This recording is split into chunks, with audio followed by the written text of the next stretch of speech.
Halo, Assalamualaikum. Apa kabar anak-anak baru di semuanya?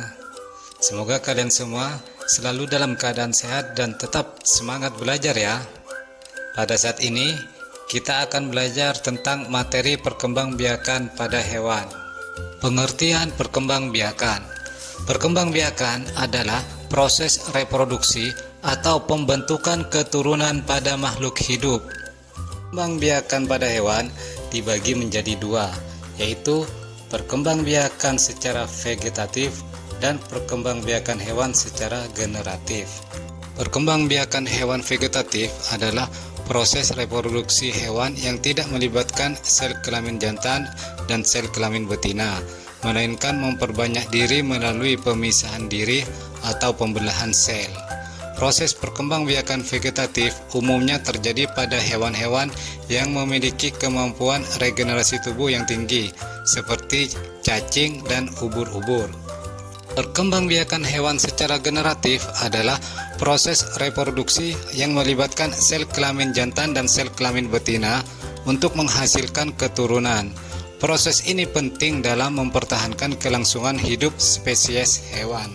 Jenis-jenis perkembangbiakan pada hewan ada dua, yaitu secara vegetatif dan generatif. Perkembangbiakan pada hewan secara vegetatif yaitu berupa tunas, fragmentasi, dan membelah diri. Sedangkan perkembangbiakan pada hewan secara generatif yaitu melalui ovipar, vivipar, dan ovovivipar. Perkembangbiakan hewan secara vegetatif yang pertama yaitu dengan tunas. Perkembangbiakan hewan secara tunas adalah suatu proses reproduksi di mana individu baru tumbuh dari bagian tubuh dari induknya. Pada proses ini, sel individu yang dipisahkan dari induk akan tumbuh menjadi individu baru yang identik secara genetik dengan induknya. Contoh, hewan yang melakukan perkembangbiakan secara tunas antara lain spons, ubur-ubur, dan beberapa jenis cacing. Proses ini terjadi dengan cara tunas yang tumbuh dari tubuh induk dan kemudian berpisah untuk menjadi individu baru yang mandiri. Yang kedua yaitu perkembangbiakan hewan secara fragmentasi.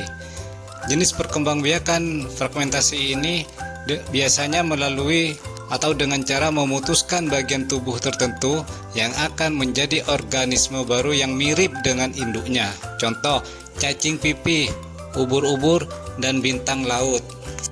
Jenis perkembangbiakan hewan dengan vegetatif yang ketiga yaitu dengan cara membelah diri.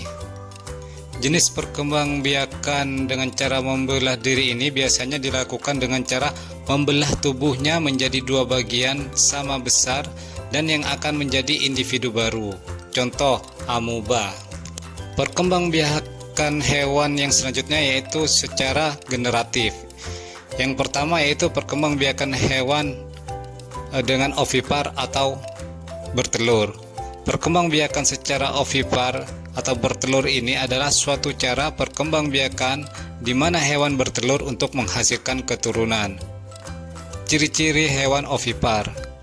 Yang pertama atau yang A, tidak memiliki kelenjar mamae atau kelenjar susu. Yang kedua, tidak memiliki daun telinga. Yang ketiga, tidak menyusui anaknya. Yang keempat, mengerami telurnya hingga menetas. Contohnya, hewan ovipar yaitu ayam, burung, ikan. Perkembangbiakan hewan secara generatif yang kedua atau yang selanjutnya yaitu dengan vivipar atau beranak. Perkembangbiakan secara vivipar adalah suatu cara perkembangbiakan di mana hewan beranak untuk menghasilkan keturunan. Ciri-ciri hewan ovipar memiliki kelenjar mamae atau kelenjar susu. Yang kedua, memiliki daun telinga. Yang ketiga, induk melahirkan dan menyusui anaknya. Yang keempat, memiliki rahim.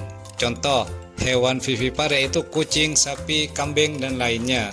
Perkembangbiakan hewan secara generatif yang selanjutnya atau yang ketiga yaitu dengan ovovivipar, yaitu perkembangbiakan dengan bertelur atau beranak. Perkembangbiakan secara ovovivipar adalah suatu cara perkembangbiakan di mana hewan beranak dan bertelur untuk menghasilkan keturunan. Ciri-ciri hewan ovovivipar. Yang pertama yaitu embrio tumbuh dan berkembang di dalam telur yang berada di dalam tubuh induknya. Yang kedua, tidak memiliki kelenjar susu dan tidak menyusui anaknya. Contoh, kuda laut, platypus. Sekian materi kita kali ini.